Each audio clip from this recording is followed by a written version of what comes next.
విక్రమ బేతాళ కథ పార్ట్ 2.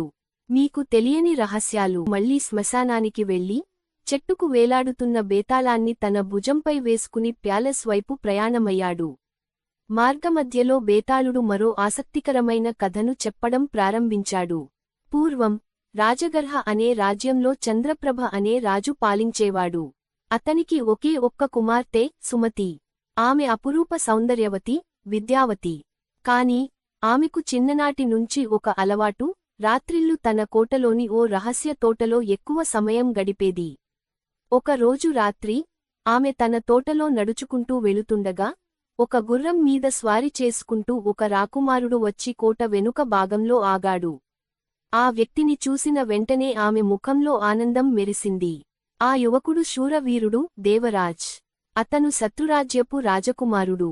కాని వీరిద్దరికీ చిన్నప్పటి నుంచి స్నేహం ఏర్పడింది. వారిద్దరి మధ్య ప్రేమ పుట్టింది. కాని ఈ విషయాన్ని రాజు చంద్రప్రభ ఎప్పటికీ అంగీకరించడు. ఎందుకంటే దేవరాజ్ శత్రు రాజ్యపు రాజకుమారుడు కాబట్టి. సుమతి తండ్రి అనుమతించకపోయినా దేవరాజ్ను పెళ్లి చేసుకోవాలని నిర్ణయించుకుంది. వారిద్దరూ రహస్యంగా ఒక యోగిని ఆహ్వానించి పెళ్లి చేసుకున్నారు. పెళ్లి రాత్రి దేవరాజ్, ఇది మన ప్రేమ విజయానికి తొలి అడుగు మాత్రమే. నువ్వు ధైర్యంగా ఉండాలి సుమతి అని చెప్పాడు. కాని పెళ్లైన మరుసటి రోజే రాజు చంద్రప్రభకు ఈ విషయానికి తెలిసిపోయింది. కోపంతో రగిలిపోయిన రాజు తన సేనను రప్పించి దేవరాజ్ను పట్టుకోమని ఆజ్ఞాపించాడు. కాని అప్పటికే దేవరాజ్ సుమతిని తీసుకుని అక్కడి నుండి పారిపోయాడు. ఒకవైపు తన కుమార్తె రాజ్యాన్ని వదిలిపెట్టి పరాయి రాజ్యంలోకి వెళ్లిపోవడం రాజు చంద్రప్రభకు నచ్చలేదు. మరోవైపు ఆ ప్రేమ నిజమా, లేక దేవరాజ్ సుమతిని వాడుకొని తన రాజ్యాన్ని కైవసం చేసుకోవాలనుకున్నాడా అనే సందేహం పట్టుకుంది. రాజ్యభవనంలో ఈ వార్త విన్న మంత్రివర్గ సభ్యులందరూ చర్చించుకుంటుండగా వృద్ధ మంత్రి అన్నాడు, ప్రేమ నిజమైనదా కాదా అనేది మనం తేల్చలేం.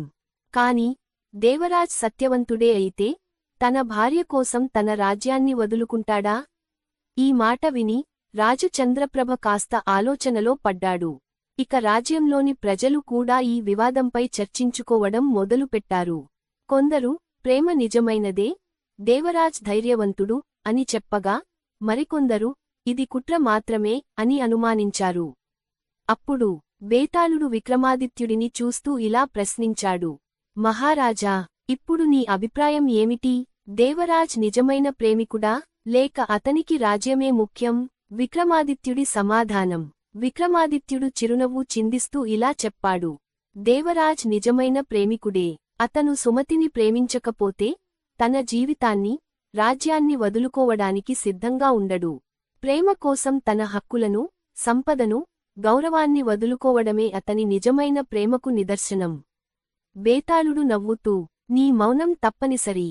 కాని సమాధానం చెప్పేశావు కాబట్టి నేను మళ్లీ చెట్టెక్కుతాను అంటూ గాలిలో మాయమైపోయాడు. విక్రమాదిత్యుడు మరోసారి బేతాళాన్ని పట్టుకునేందుకు తిరిగి శ్మశానానికి బయలుదేరాడు. ఈ కథలో నీతి, ప్రేమ అనేది పదవికి, అధికారానికి అతీతమైనది. నిజమైన ప్రేమికుడు ఎప్పుడూ త్యాగం చేసేందుకు సిద్ధంగా ఉంటాడు. మరిన్ని కథల కోసం వెంటనే మా ఛానల్ను సబ్స్క్రైబ్ చేసుకోండి.